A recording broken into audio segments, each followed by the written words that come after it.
Cara mendeteksi kandidat interviewee yang berbohong. Terdapat 4 indikasi kebohongan yang dipancarkan oleh tubuh interviewee yang perlu kita sadari keberadaannya, yaitu indikasi verbal, vokal, gestur, dan gerakan mata. Sehebat-hebatnya orang menyembunyikan kebohongan, ia tetap tidak akan mampu mengendalikan tubuhnya secara penuh untuk menutupi kebohongan tersebut. Semakin banyak kebohongan dalam hidupnya, semakin jelas terlihat dari tubuhnya yang terus memberontak setiap detik dengan menunjukkan aneka sinyal-sinyal indikator fisik.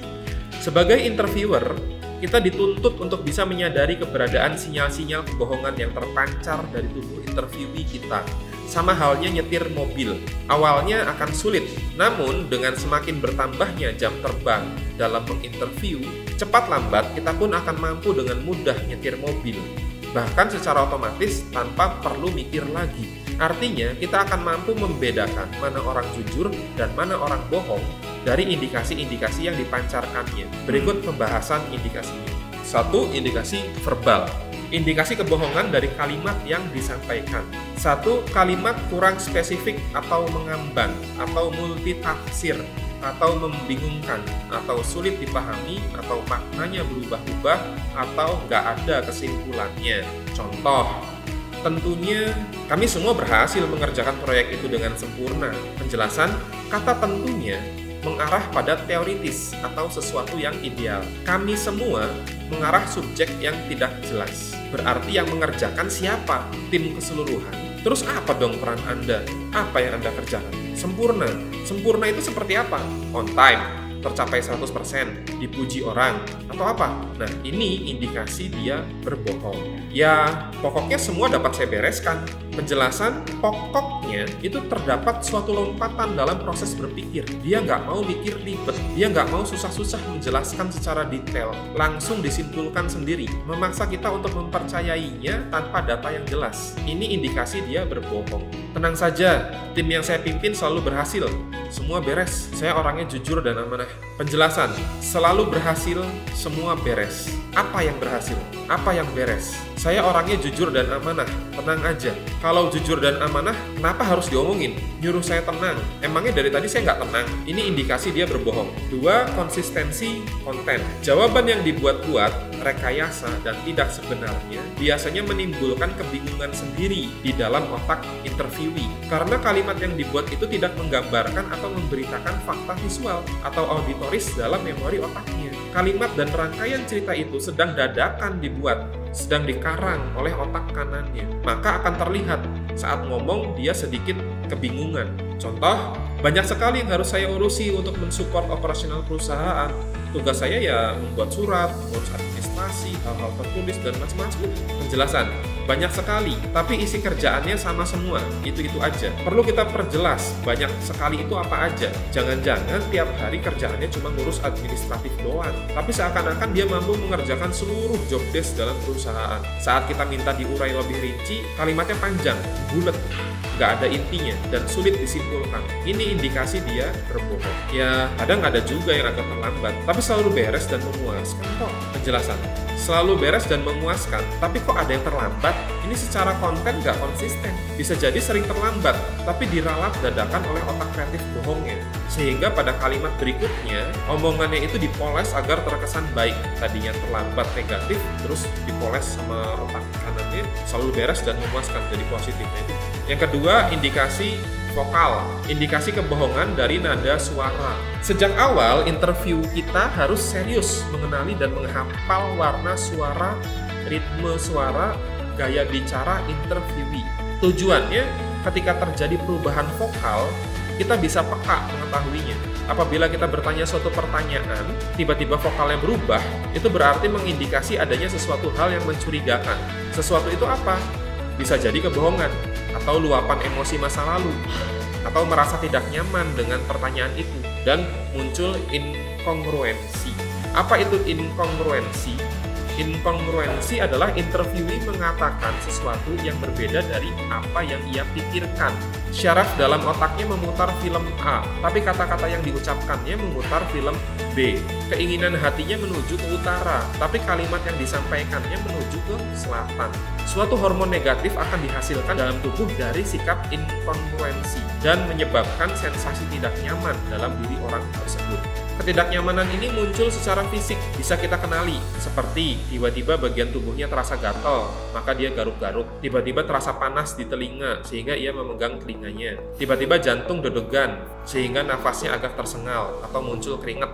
Tiba-tiba kakinya terasa pegal-pegal, sehingga tangannya refleks memijat kakinya. Termasuk tiba-tiba terjadi perubahan vokal, nada suaranya. Kita harus mampu dan jeli mengamati ketidaknyamanan ini pada setiap gerak-gerik kandidat interviewee. Berikut ciri-ciri adanya inkongruensi dalam kandidat yang perlu kita curigai karena ada indikasi kebohongan, khususnya pada nada suara. 1. Vibrasi suara tiba-tiba berubah, lebih bergetar dibandingkan dengan getaran atau vibrasi sebelumnya.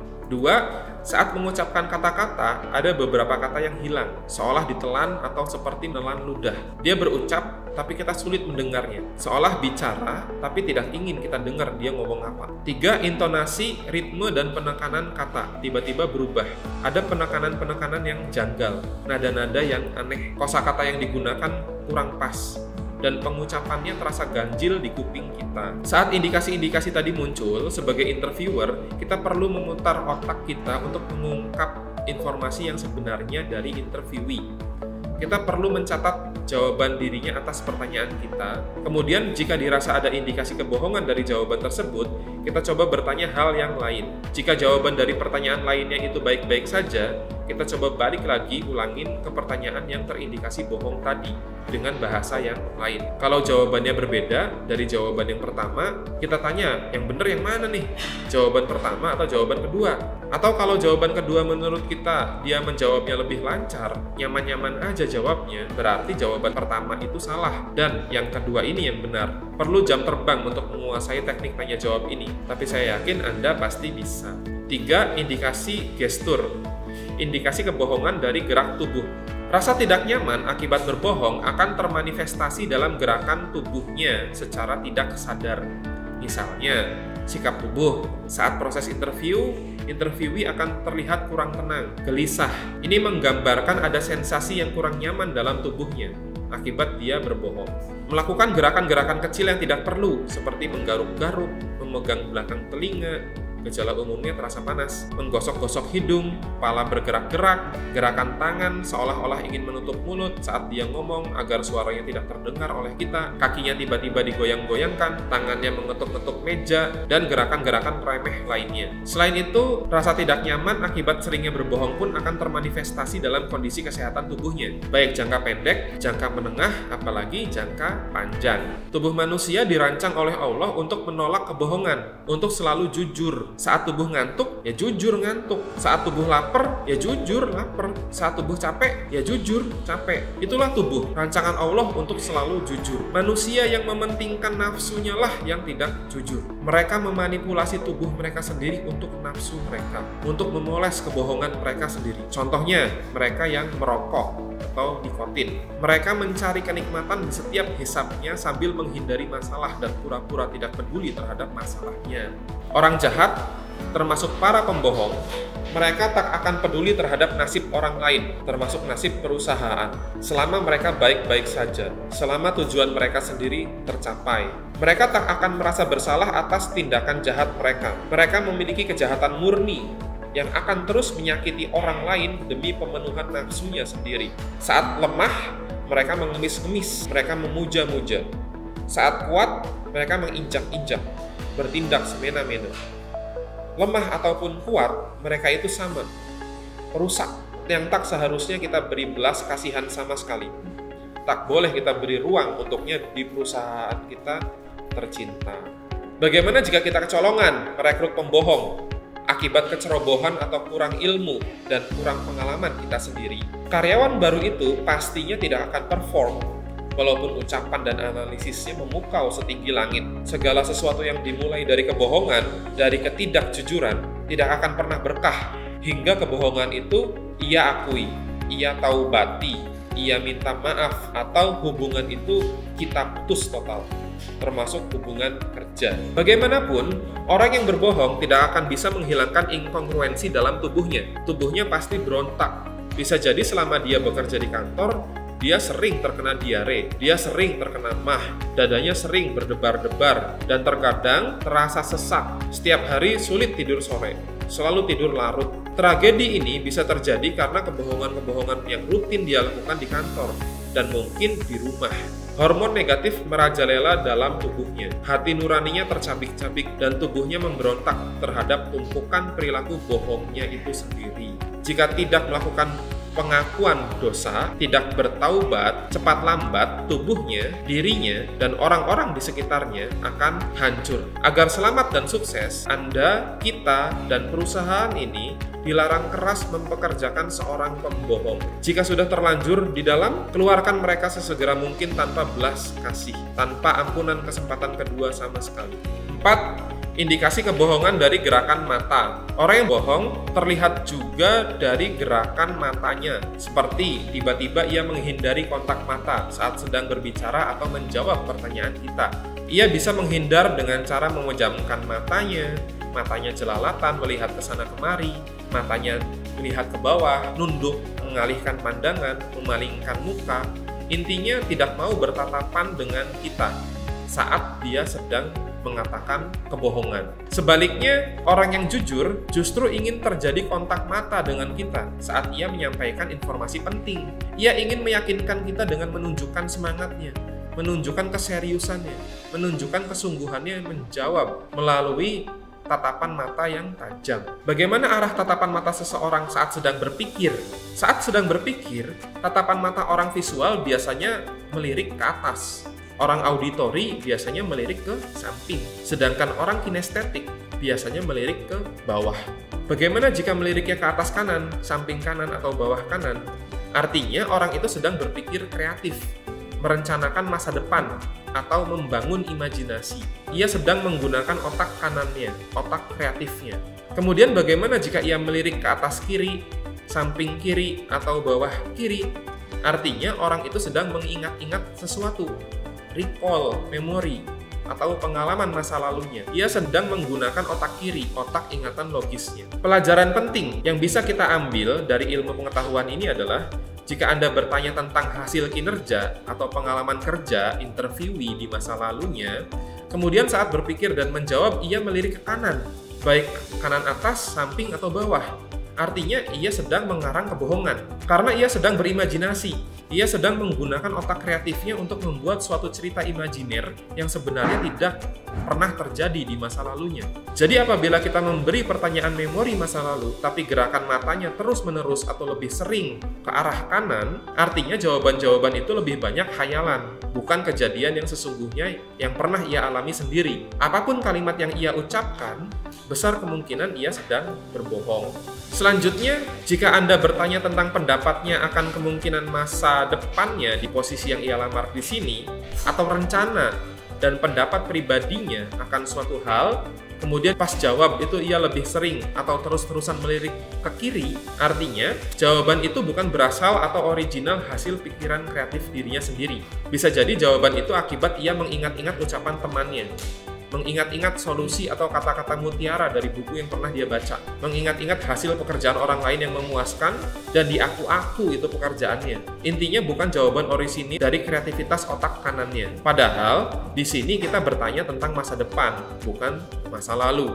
Jika kita bertanya, "Pak, apabila Anda diterima di perusahaan ini, kira-kira apa rencana Anda pada bulan pertama?